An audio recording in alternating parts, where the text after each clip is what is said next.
Welcome to the series of introduce to ब्रह्मांड, जहां हम जानने का प्रयास करेंगे the first limitation of the universe. इस यूनिवर्स के फर्स्ट लिमिटेशन के बारे में। इस यूनिवर्स का फर्स्ट लिमिटेशन है इस ब्रह्मांड में वेव, एनर्जी, मैटर, एनीथिंग का स्पीड 299,792 किलोमीटर पर सेकेंड से ज़्यादा नहीं हो सकता है। इट मीन्स इस यूनिवर्स में कुछ भी वेव, एनर्जी, मैटर, कोई इन्फॉर्मेशन ट्रेवल कराना हो, लाइट का स्पीड हो, कुछ भी का स्पीड अप्रॉक्स 3 लाख किलोमीटर पर सेकेंड, इससे ज़्यादा नहीं हो सकता है। ये यूनिवर्स का फर्स्ट लिमिटेशन है। क्योंकि लिमिटेशन क्यों बनाया जाता है? ताकि रूल्स के अगेंस्ट कोई कार्य नहीं हो। तो नेचर ने भी इस यूनिवर्स को क्रिएट करते समय ये लिमिटेशन फिक्स कर दिया कि इस यूनिवर्स में इतना स्पीड, एक कांस्टेंट स्पीड से ज़्यादा नहीं हो सकता है किसी भी चीज़ का स्पीड, जो कि है 3 लाख किलोमीटर पर सेकेंड अप्रॉक्स स्पीड। अब ये तो ठीक है, यूनिवर्स का लिमिटेशन है, ठीक है, बट इसको नेचर ने क्यों फिक्स किया है इस यूनिवर्स में? ये तो होमो सेपियंस जान नहीं सकता है, बट ये तो जान सकता है ना कि इस लिमिटेशन के वजह से इस यूनिवर्स पर क्या इफ़ेक्ट पड़ता है। ये तो होमो सेपियंस जान सकता है।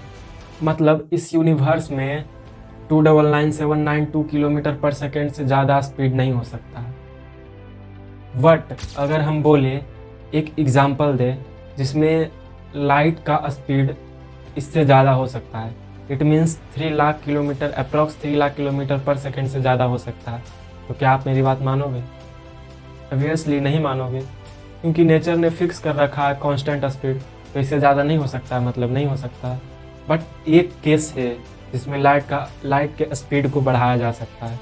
एक्चुअल में लाइट का स्पीड नहीं बढ़ेगा, क्योंकि ये यूनिवर्स में फिक्स हुआ है, कांस्टेंट स्पीड है 3 लाख किलोमीटर पर सेकेंड। एक्चुअल में ये बढ़ाया नहीं जा सकता है लाइट के स्पीड को, हाँ, लेकिन घटाया जा सकता है लाइट के स्पीड को।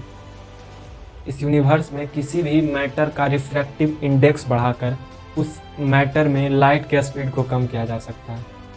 लेकिन ये तो दूसरा टॉपिक है। अपने मेन टॉपिक पर आते हैं। लाइट के स्पीड को कैसे बढ़ाया जा सकता है? एज्यूम कीजिए यहाँ पे कोई एक वैन है, वैन में हेडलाइट जल रहा है, और जिस डायरेक्शन में हेडलाइट जल रहा है वैन में, वैन भी उसी डायरेक्शन में मोशन में है।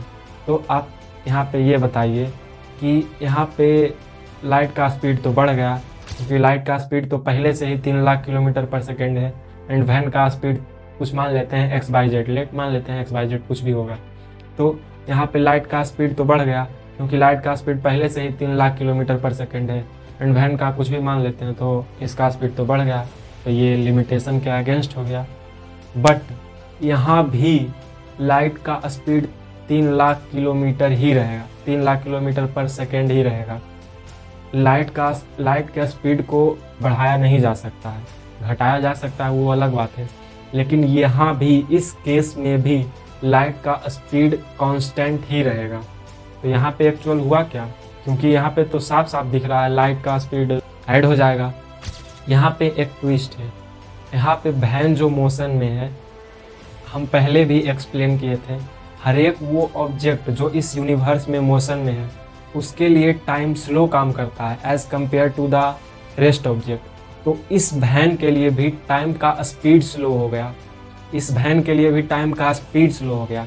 It means amount of time क्या हुआ? बढ़ गया, क्योंकि वैन का स्पीड स्लो हो गया ना, सॉरी, वैन के रिलेटिव उसके चलने का टाइम स्लो हो गया ना, तो टाइम इसके लिए स्लो हो गया वैन के लिए, तो अमाउंट ऑफ टाइम इसके लिए क्या हुआ? बढ़ गया। तो यहाँ पे आके बैलेंस हुआ। नहीं समझ में आया? कोई बात नहीं। जैसे आप इस वीडियो को देखिए, इसमें टाइम का स्पीड 1 सेकेंड पर सेकेंड से 0.5 सेकेंड पर सेकेंड कर दिया गया है। तो इसमें क्या हुआ? टाइम के चलने का स्पीड को कम कर दिया गया। तो यहाँ पे अमाउंट ऑफ टाइम क्या हुआ? बढ़ गया, 3 सेकेंड से 6 सेकेंड हो गया, क्योंकि टाइम का स्पीड तो कम हो गया, लेकिन अमाउंट ऑफ टाइम क्या हुआ? बढ़ गया, 3 सेकेंड से 6 सेकेंड। तो इस वैन के लिए भी एग्जैक्ट यही हुआ। इस वैन के लिए अमाउंट ऑफ टाइम बढ़ गया, क्योंकि वेलोसिटी इज इक्वल टू क्या होता है? Distance upon time. तो यहाँ पे वेलोसिटी तो कांस्टेंट है, 3 लाख किलोमीटर पर सेकेंड, इसको तो बढ़ाया नहीं जा सकता है, ये तो कांस्टेंट है। एंड डिस्टेंस भी तो कांस्टेंट ही है ना। तो यहाँ पे टाइम क्या हुआ? टाइम घट गया, जिस वजह से ये बैलेंस हो गया। क्योंकि बैलेंस होने के लिए कोई तो आगे पीछे होगा ना, तो यहाँ पे वेलोसिटी तो आगे पीछे हो नहीं सकता है क्योंकि ये तो कांस्टेंट है, एंड डिस्टेंस भी तो यहाँ पे कांस्टेंट ही है। तो टाइम क्या हुआ, टाइम का स्लो घट गया, टाइम के चलने का रेट घट गया, इट मीन्स टाइम स्लो हो गया। तो उसके लिए अमाउंट ऑफ टाइम क्या हुआ, बढ़ गया।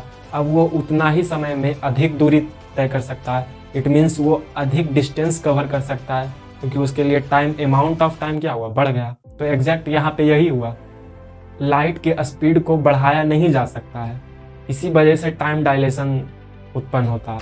तो यहाँ पे टाइम स्लो हो गया जिस वजह से ये इक्वेशन बैलेंस हुआ।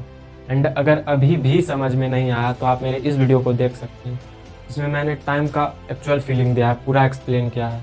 बट आपको एंड तक देखना पड़ेगा क्योंकि एक्चुअल रियल इन्फॉर्मेशन तो हम वीडियो के एंड में ही देते हैं। And let's meet again next video.